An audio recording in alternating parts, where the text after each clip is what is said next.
Yo, what's going on, everybody? It is Arcanized here, back with another video. Today I'm going to be reviewing Batman Under the Red Hood, the DC animated original movie from 2010. But real quick, before we get into it, if you're new to my channel, be sure to hit that subscribe button for new videos like this every single day. Now, I love this movie. I think that it is one of the best comic book to film adaptations of all time. They did such a good job at combining both the A Death in the Family storyline and the Red Hood storyline, because it is the best version of both those stories.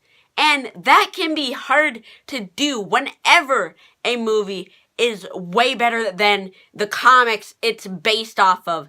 That's big. That means something. And they pulled it off with this movie. I think it is one of the most emotional films DC has ever made. You know, because they build up the bond between Batman and Jason Todd early on in the film. And you see how even though Batman's really tough on Jason, he loves Jason like a son. And that is so special. And then it is all stripped away when Jason dies, leading to one of the most emotional deaths in the DC universe, because Batman, if he had just gotten there a little bit faster, maybe he could have saved him from the Joker. And that also makes it so that when Jason is revealed to be alive as the Red Hood, you feel Batman's guilt, because you already know he would have rather died himself than have Jason die. And that is really, really emotional, and this whole storyline hits me in the heart every time I watch it, because they do such a good job. And by the time he's resurrected via the Lazarus Pit, he is not himself, but Batman still sees the Jason that he knows. But Jason is gone.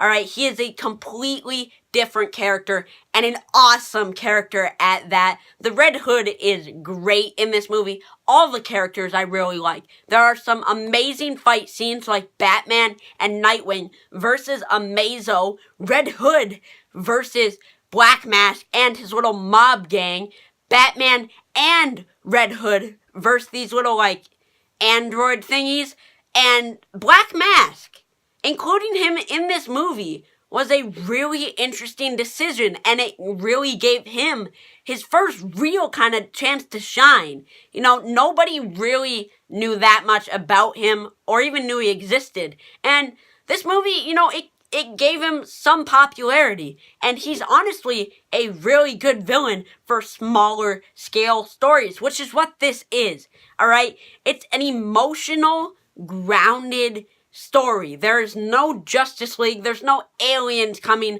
to invade the Earth. No, this is about two characters, Batman and Jason the Red Hood. And they do it so extremely well. The Joker is in this, and he is the one that kind of carries things through and makes things happen. But he is not a major part of this film.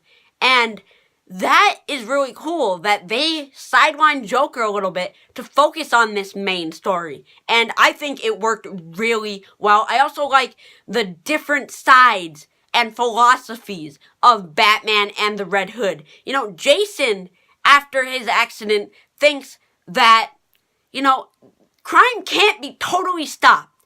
No, all we can do is contain it. And that is why he's doing these things. Whereas Batman fully believes he can put an end to all crime in Gotham to make sure that what happened to his parents never happens again. And it all leads to a final confrontation with Batman, Jason, and the Joker that is just phenomenal, alright? It's well shot, you know, the dialogue is brilliant, and it's so emotional, so heartfelt, and you honestly don't know what's gonna happen. And this was just incredible, but that's not even the end of the movie. No, they decided to finish the movie off with one of the most heartbreaking flashbacks I've ever seen in my entire life, with Jason as Robin. When he first became Robin, he says, "This is the best day of my life." And that hits you. It hits me every time I watch it.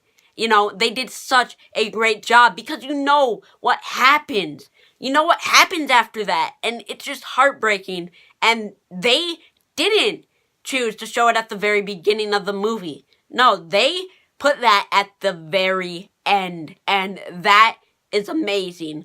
I will give this movie a 9.9 out of 10. It's one of my favorite DC animated movies ever. Let me know what you think of this one down below in the comments, and I'll see you all next time. Peace out.